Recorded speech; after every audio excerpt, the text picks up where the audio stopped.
நமது கலாச்சாரம், நமது பண்பாடு எப்போதும் நம்முடன் நீடித்து இருக்கும்.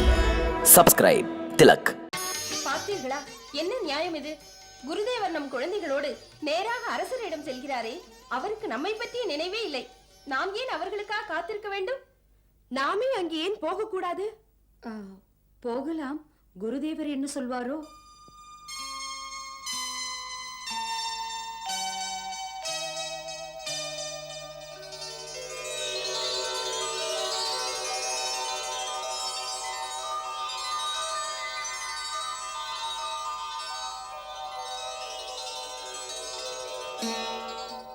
மைந்தன் உங்கள் ராமன் அன்பு தம்பிகளுடன் தம்முடைய சேவைக்கு என்னை அர்ப்பணித்துக் கொள்வேன்.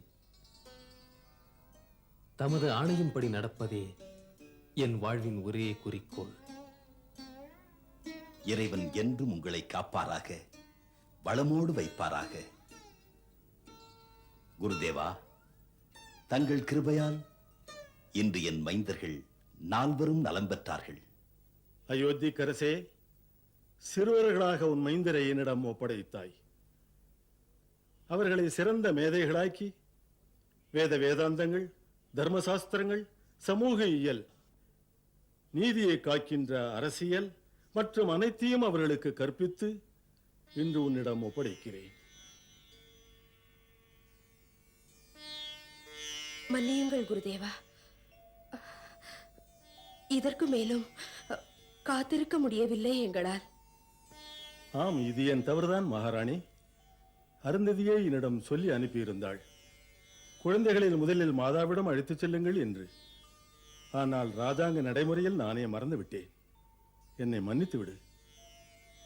உங்கள் மைந்தர்களை உங்களிடம் ஒப்படைக்கிறேன். நான் ஒரு வனவாசி, மாளிகை வாசிகளுக்கு பயிற்சி அளித்தேன். இப்போது இவர்கள் உங்கள் அன்பென்ற மாளிகைக்கு திரும்பிவிட்டார்கள். ராமா, பெற்ற தாய் தெய்வத்தை விட, குருவை விட உயர்ந்தவள். உண்மையான ஈடுபாட்டுடன் எவன் தாய்க்கு சேவை செய்கிறானோ அவனை தெய்வங்களும் வணங்கும். எந்த திருவடிகள் சொர்க்கத்திலும் உயர்ந்தவையோ அந்த மாதாவின் திருவடிகளை தொட்டு வணங்கு ராமா.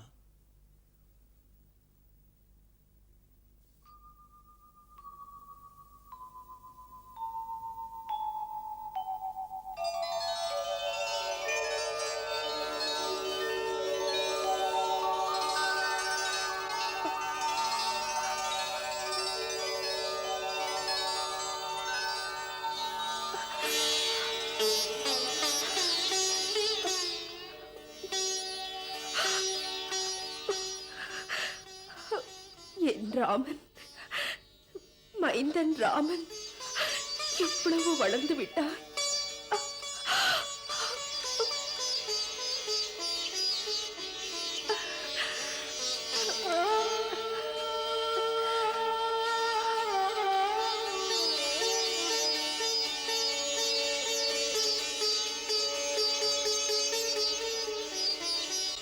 புகழோடு வாழ்க, காலத்தை வெல்க.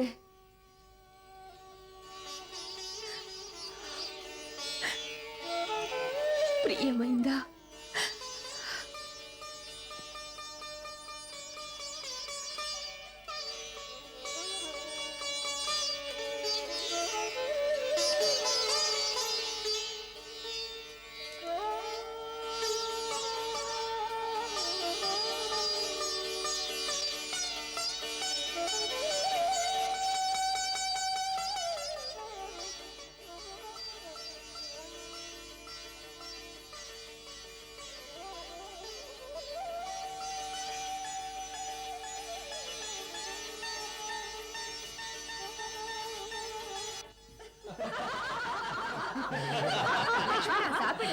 சாப்பிடுகிறேன் அம்மா, ஒரே இனிப்பு. சாப்பிடு. போதும் அம்மா, எவ்வளவு சாப்பிடுவது? சத்ருகனா, நீ சாப்பிடுகிறாயா, பறவைகளை போல் கொறிக்கிறாயா? கௌசல்யா மாதா, ராமனை பற்றி உங்களுக்கு அக்கறையே இல்லையா? அவன் சாப்பிடவே இல்லையே. நீயே சொல்லு, கேட்டால் தானே. அம்மா, சரி ஊட்டி விடுங்கள். சரி ஊட்டுகிறேன். கொஞ்சம் சாப்பிடு, கொஞ்சம். ஆ. இந்த பாயசத்தை சாப்பிடு, உனக்கு பிடிக்குமே. போதும் அம்மா, இதுவே போதும். ஆ? ஆசிரமத்திற்கு அனுப்பிய போது எப்படி முழு முழுவென்றிருந்தாய். ஆமாம்மா, பாவம் ராமண்ணா துரும்பாக இழைத்து விட்டார். என்ன இப்படி விளையாடுகிறீர்கள்? இவர்கள் பள்ளி பருவத்து பச்சிளம் பாலகர்கள் இல்லை. பச்சிளம் பாலர்கள் இல்லை. பெற்றவளுக்கு தெரியும் பிள்ளை அருமை. அப்படி சொல்லுங்கள். அம்மா பிள்ளைகளுக்கு இடையில் பேச அரசபிரானுக்கு அவசியமில்லை. தாம் அமைதியாக சாப்பிட்டால் சரி.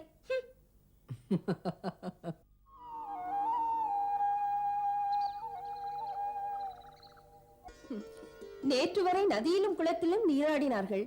இன்று மாளிகை வழக்கப்படி நீராட்டுவோம். அட, உடம்பிலே இன்னும் கொஞ்சம் சந்தனம் பூசுங்களேன்.